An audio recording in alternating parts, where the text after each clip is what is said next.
Alors, ces premières années du ministère pastoral au Mans sont partagées entre plusieurs choses, je dirais. C'est à la fois vivifiant, questionnant et puis évangélisant, même pour moi. C'est vraiment des années qui nous permettent déjà de se confronter à la réalité de l'Église aussi, même si on a vécu une année de stage, on se retrouve dans des situations qu'on n'a pas vécues en stage et où on est en pleine situation de position de responsabilité en fait.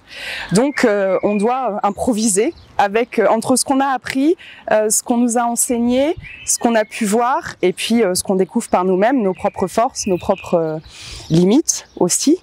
Mais vivifiant parce qu'on est porté par une assemblée, par une communauté, on vit tout ça ensemble et c'est quelque chose qui est très entraînant, très encourageant. On s'évangélise mutuellement et donc on arrive à trouver toute la portée ou toute la teneur de la mission de Dieu à travers nos échanges et nos rencontres.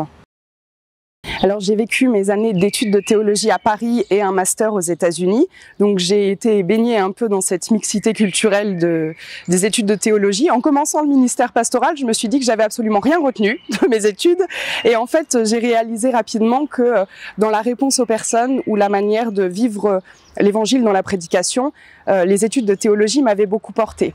Mais je me suis rendu compte aussi qu'il y a tout un côté managérial par exemple de l'Église qui a un peu manqué dans les études de théologie. Le pasteur aujourd'hui, c'est multifacette. On est secrétaire, webmaster, leader, psychologue, théologien, accompagnateur spirituel. En fait, énormément de facettes qu'on découvre. Et parfois, c'est un peu un choc face à la réalité aussi, des choses auxquelles on ne s'attendait pas et qu'on doit gérer sur le coup. Alors, il y a deux niveaux, je crois, à cette question. La première, c'est d'abord dans mon ministère pastoral propre, où on développe de plus en plus un accompagnement par mail et beaucoup moins téléphonique. Donc, c'est tout un temps aussi du ministère pastoral que l'on prend. Et il y a un deuxième niveau qui est vraiment les réseaux sociaux et la communication de l'Église. Je me dis aujourd'hui que dans une Église telle que la nôtre, on a besoin d'être avec le monde extérieur et de proclamer la parole aussi par les réseaux sociaux.